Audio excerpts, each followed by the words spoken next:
Good day mga kabasyong, welcome sa aking YouTube channel. So sa video na to, nagpalit kami ni kabasyong ng from contact point to igniter type. So ayan, ito yung pinalis namin. So siya yung pumunta nung nakarang linggo. So siya yung nasabihan ko na magpalit kami ng distributor kasi doon talaga yung tama niya. Dito. Ayan. Ito mismo. Nag-iiba yung timing kapag ano. Kahit nalinisan mo yan, kasi yung spring yan, worn out na rin eh. Yan. So, ito yung pinalit namin. Yan. Igniter type. So, ang connection nito mga kabasyong, dalawa lang yan. Positive, negative. Itong brown is positive yan. Itong black is negative. So, saan nga ba naka-connection yan? Yung positive, nanggaling dito, na nakalagay sa tinatawag nating resistor. Dito siya nakalagay nung ano. Yan. So, upon ignition, upon key on, may supply siya kagad ng positive. So, yan na yon, pupunta rito. Tapos ginawan ko lang ng socket. Tapos yung negative niya manggagaling dun sa baba. Yan, dito. Hindi ako kumuha dito. Yan.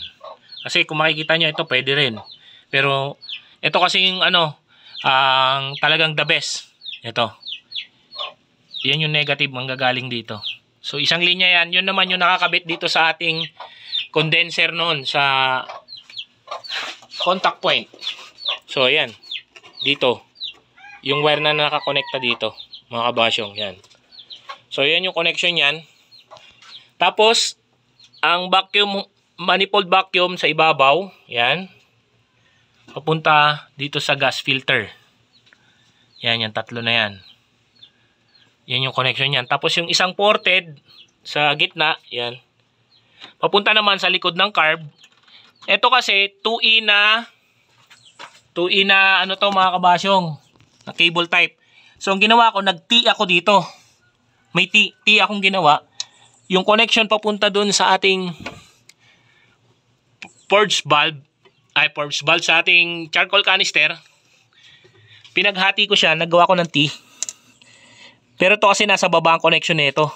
Ito dapat, itong connection nito, napunta yan dun sa, yun yung original set kabasyong ha, kasi ang diagram pagdating sa 2E, ito kasi yung kinabit ko dito, pang ano na to, 2E na electronic choke. Yan. Pero pwede rin siya, kasi kung wala kayong mahanap. So nagawa lang ako ng T, hindi masyado makita. Gutin ko lang. Ayun. Ayan. T. Naka-T na siya. Tapos nasa likod ng carb yan. Yun yung ported line. So, ganyan yung connection na ginawa ko mga kabasyong. So, yun. Ito, ginawa ko naka 10 degree muna. Then, salpak yun. Makikita nyo. Itong brand pala na ito mga kabasyong is GTX distributor. So si Kabasyong, magkano bili mo rito? 6.5. Oh, 6.5 sa Auto Supply ano. So Auto Supply GTX ang pangalan ng brand niya yan. So ganyan yung style niya. So ito meron siya nabili na clip type. Mas makapal kasi ito, tsaka mas maganda yan. Well secure to kasi naka-clip nga yan oh. So ito, connection pa, ito yung high tension wire panong kanyang contact point. Tapos yung distributor type, distributor cap niya is non-clip ang tawag dito mga kabasyong. Distributor non-clip. So kung magpapalit kayo nito, gusto niyo nung ano, katulad kay kabasyong, magpapalit siya ng distributor cap. Ang hanapin nyo is yung tinatawag na clip type. Pero syempre hindi muna siya kagad magpapalit kasi nanamnamin niya muna yan. Sayang kasi bagong bili din ito. Bagong bili din to kabasyong, di ba? Itong high tension wire. So ang dami nilang ano pinalitan. So nung tinest drive namin, makita nyo sa huling video, iaano ko ipa-flash ko mamaya. Kung gaano yung smooth na, hindi na yung may konting sinok. Parang kadyot ng konti. Kasi nga gawa nga nung sa distributor na contact point yun. Kahit palit ka ng palit ng contact point, kung hindi naman naayos yung timing, ay wala din mga kabasyong.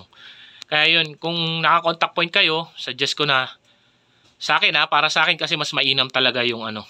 Tsaka mas madaling i-diagnose ito, mga kabasyong. So, ang dami na pinalitan dito. Pati sa linya ng fuel pump, nasisi na yung fuel pump, na top overhaul na. Tapos, yung carb na lang, hindi pinag-initan. Pero tinignan ko yan nung last week. Kung napanood nyo yung video. Pero hindi ko na pinakita na in-overhaul ko yun. Pero hindi ako nagpalit ng ng mga repair kit ng carb. Nilinisan ko lang. Still may konting ganon, pero one click na siya. Hindi na siya katulad dati na matagal. Ilang pa, kahit apakan mo pa ng 3, wala. Matagal siya mag-start. Ngayon, one click. So kabasyong, i-test nga natin. Testing lang namin kabasyong. Hop, kabit ko lang yung battery terminal. So yan. So yan na siya. Inapakan mo kabasyong? Oo, hindi niya inapakan. Kasi nga, galing pa sa init tong na gamit pa. Ito yung susunod namin, darating na kanyang box, darating na. So, mawawala rin ito, may iwan na lang siguro isa. Dalawa rin kasi magdudual pan pala siya. May iwan pa rin to. Pero ito, babalik na sa original. Yun yung tinatarget namin na matapos. So, susunod na balik niya. So, yun lang mga kabasyong. Maraming salamat sa panonood. At sana nabigyan kayo ng tip. So, ayan. Ang senyales ng sirang ganon is sinisinok. Ayan. Kasi nawawala sa timing. Super advanced. Retard yung nagde-delay. Hindi siya nag-a-advance. So, ayan. So, maraming salamat sa panonood. At kung di ka pa nakasubscribe sa aking YouTube channel, please like, share, and subscribe. And hit the notification bell para updated ka sa mga bagong videos na aking i-upload. And paki-like and follow na rin po ang ating Facebook page. So yun lang po. Maraming salamat sa panonood. God bless. Bumalik siya kasi nagpalit kami ng distributor from contact point to igniter type. So yan. Tuturo ko sa inyo kung paano ko pinalitan. So ito test drive to mga kabasyong. So yan. Basyong, anong masasabi mo sa igniter type na distributor? Ganda. Nawala yung parang sinok-sinok niya, no? Yun kasi yun ang sinyalis nun, parang sinisinok. Tapos ang sinisisi, karburador. Yan, pump, sinisisi. Yan, yung mga yan. Pero sabi ko sa inyo mga kabasyong, ignition timing lang yan sa distributor. So yan. Testing na namin. So pabalik na kami. Tinesting lang. Pero magpapalit pa kami ng condenser pan. Ay, magdadagdag pala. Tapos yung concept. Ayun. Marami pa kaming gagawin dun. Tinesting lang para